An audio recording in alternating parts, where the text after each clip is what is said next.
নমস্কার বন্ধুরা, আজকে আমাদের রেসিপি হবে দুধ শুক্তো। অনেকে এটাকে সাদা শুক্তো বলেও চেনেন। তার জন্য আমরা এখানে লম্বা লম্বা করে কেটে নিয়েছি আলু, কাঁচা কলা, ফুলকপি, গাজর, ক্যাপসিকাম, মূলো, লাফা আর অবশ্যই উচ্ছেটাকেও আমরা লম্বা লম্বা করে কেটে নিয়েছি। এখানে আমাদের সজনের ডাঁটা ব্যবহার করতে হতো, কিন্তু যেহেতু আমাদের সজনের ডাঁটা অ্যাভেলেবেল নেই, তার জন্য আমরা সজনের ডাঁটা দিচ্ছি না। আপনারা অবশ্যই যদি পারেন সজনের ডাঁটাটা দিবেন। আর এখানে নিয়েছি আমরা পোস্ত, আদা আর রাঁধুনি, আর নিয়েছি কটা বড়ি। আর আমরা এখানে নিয়েছি 1 বাটি মতো গরুর দুধ। দুধটা আমার আগে থেকে ফোটানো আছে। আমরা পোস্ত, রাঁধুনি আর আদা এই তিনটেকে শিলনোড়াতে ভালো করে বেটে নিব। আমরা প্রথমে পোস্তটাকে বেটে নিচ্ছি।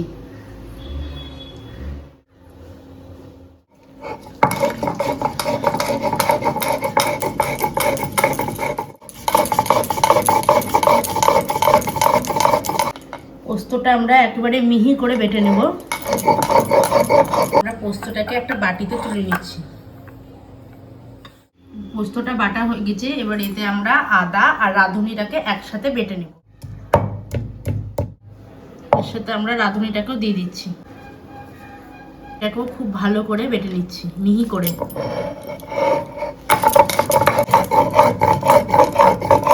আমাদের আদা রাঁধুনিটা খুব ভালো করে বেটে নিয়েছি মিহি করে। এবার আমরা এটাকে তুলে নিচ্ছি। আমরা এখানে কড়াই বসিয়ে দিয়েছি। এবার আমরা গ্যাসটা জ্বালিয়ে দেব। কড়াইটা গরম হয়ে গেছে, এবার এতে আমরা সাদা তেল দিয়ে দেব। আমরা এখানে সর্ষের তেল ব্যবহার করব না, সাদা তেল ব্যবহার করব।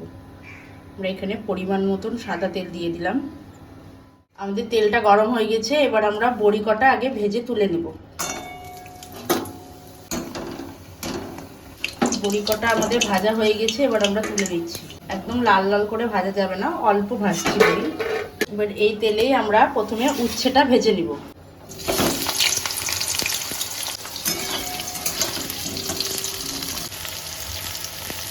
আমাদের উচ্ছেটা মোটামুটি লাল লাল করে ভাজা হয়েছে, এবার আমরা উচ্ছেটাকে তুলে নিচ্ছি। ওই তেলে আমরা সমস্ত সবজিগুলোকে এক এক করে ভেজে নিব। লাফা আর ক্যাপসিকাম আমরা একসাথে ভেজে নেব। আমাদের এটাও ভাজা হয়ে গেছে, এবার আমরা তুলে নিচ্ছি। আমরা কোনো সবজি বেশি ভাজবো না। ওই তেলেই আমরা কাঁচা কলাগুলোকেও ভেজে নেব। আমরা কাঁচা কলাগুলোকে আগে থেকে লবণ হলুদ জলে ভিজিয়ে রেখেছিলাম, তাতে কাঁচা কলাগুলো আমাদের কালো হয়নি। কাঁচা কলাগুলো আমাদের ভাজা হয়ে গেছে, এবার আমরা কাঁচা কলাগুলোকেও তুলে নিচ্ছি। এবার তেলে আমরা ফুলকপিগুলোকেও ভেজে নেব।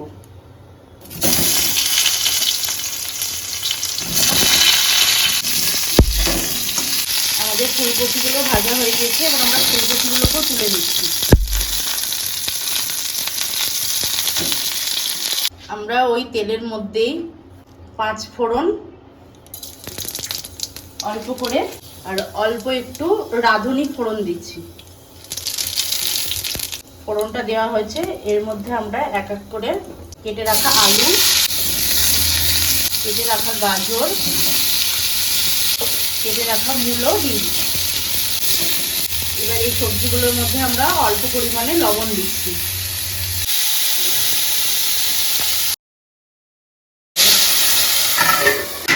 আমরা এবার দেখে নেব। এতে আমরা অল্প পরিমাণে জল দিয়েছি জিনিসটা সিদ্ধ করার জন্য। আমাদের সমস্ত কিছু ভালো করে সিদ্ধ হয়ে গেছে, এবার আমরা ভেজে রাখা সব সবজিগুলোকে দিয়ে দিব।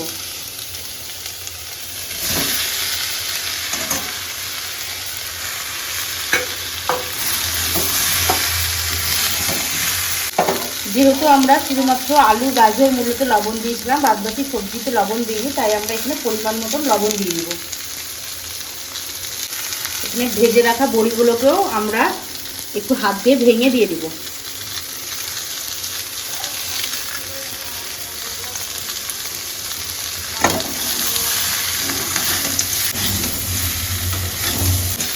সব সবজিগুলো আমরা ভালো করে লবণ দিয়ে একটু ভাজা ভাজা করে নিয়েছি। এবার এতে আমরা পোস্ত বাটাটা দিয়ে দেব। আপনারা কমিয়ে কমিয়ে রান্না করবেন, তাহলে জিনিসটা লেগে যাবে না, যেহেতু আমি এখানে কোনো জল কিংবা দুধ ব্যবহার করিনি। এতে আমরা পরিমাণ মতন চিনি দিয়ে দেবো। শুক্তোটা একটু মিষ্টি মিষ্টি খেতে হয়, তার জন্য একটু চিনি দিচ্ছি আমরা। চিনিটা দিয়ে আমরা খুব ভালো করে একটু কষে নেব পোস্ত দিয়ে। পোস্ত, চিনি, লবণ আমরা সব দিয়ে দিয়েছি পরিমাণ মতন। এবার আমরা এটাকে একটু ভালো করে কষে নেব কিছুক্ষণ। আপনাদের যদি আমাদের রান্না ভালো লেগে থাকে তাহলে অবশ্যই আমাদের চ্যানেলটাকে সাবস্ক্রাইব করবেন, লাইক করবেন, কমেন্ট করে জানাবেন ভিডিওটা কেমন হচ্ছে। যদি কিছু ভুল হয় অবশ্যই কমেন্ট করে বলে দেবেন। আমাদের পাশে থাকবেন, তাহলে আমরা নতুন নতুন আরও অনেক রকমের রেসিপি আপনাদের জন্য নিয়ে আসব।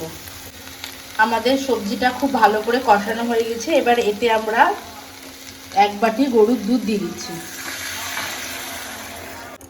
এই রান্নাতে জল ব্যবহার করা যাবে না, শুধুমাত্র দুধ দিয়ে রান্নাটা হবে।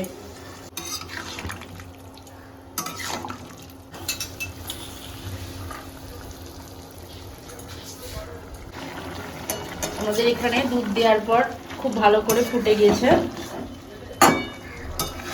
যেহেতু সবজিগুলো আগে থেকে ভেজে রাখা ছিল তাই সিদ্ধ হয়েই আছে। আমরা গ্যাসটাকে কমিয়ে দিয়ে এটাকে চাপা দিয়ে রেখে দেব। আমাদের এটা প্রায় মোটামুটি রেডি হয়ে গেছে। এবার আমরা বেটে রাখা আদা আর রাঁধুনিটাকে দিয়ে দিচ্ছি, দিয়ে আমরা ভালো করে নেড়ে নেব। এটা ঝোল ঝোল হবে না, একটু মাখা মাখা হবে। আমাদের এটা রেডি হয়ে গেছে। এবার আমরা এখানে সামান্য পরিমাণে একটু ঘি দিয়ে নামিয়ে দেব। রান্নাটা আমাদের হয়ে গিয়েছে। এবার আমরা রান্নাটাকে ঢেলে নিচ্ছি।